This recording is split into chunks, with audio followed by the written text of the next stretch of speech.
Fantasy Philosophers is brought to you by fantasy-info.com.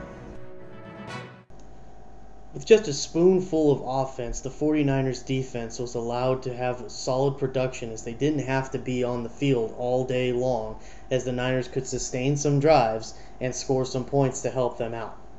Miraculously, the team has now turned into being a good pass rushing team with, 44 sacks last season.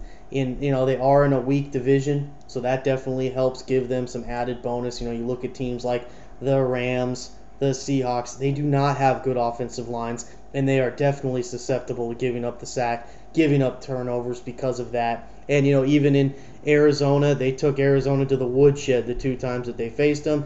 True, Kurt Warner's not there now, but at the same time, Matt Leinert's there. He doesn't have as quick a release. He probably does have better legs than Kurt Warner did. That's not saying a lot, but at the same time, those linebackers that the Niners have, they should be able to exploit him.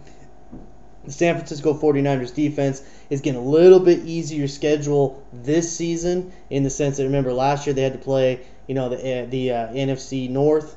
They will still have to play the Packers, unfortunately, this year, so that's one game you probably aren't going to want to play them. But they do get to play the AFC West. So outside of playing the Chargers, they're going to get the Broncos, they're going to get the Raiders, and they're going to get the Chiefs. And while the Chiefs are a decent upstart offense, I'm still not sold that a team like the Niners can't put pressure on a guy like Matt Castle. We'll see what can happen there.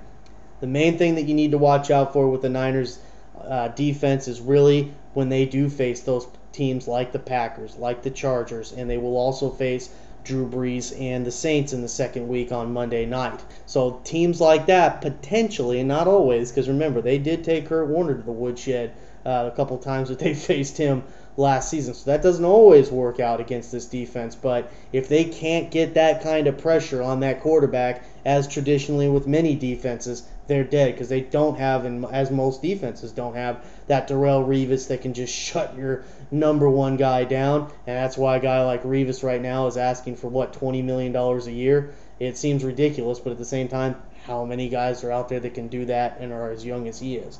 Nobody. With the Niners, that's what you have to watch out for. Most of the time with defenses, it's going to be mix and match at certain points of the season. That's just how it is because, it's certain matchups. You're just not going to want to go with them. But for the most part, Niners have a really good schedule. They have a defense that's attractive for, fantasy football. And I would get them in there and get them started. Every week they have a matchup they can exploit. For more fantasy football information, go to fantasy-info.com and sign up for our free e-newsletter. Good luck in your 2010 Fantasy Football League. As an added bonus, the Fantasy Info guys will include their 5 secret tips for success in fantasy football.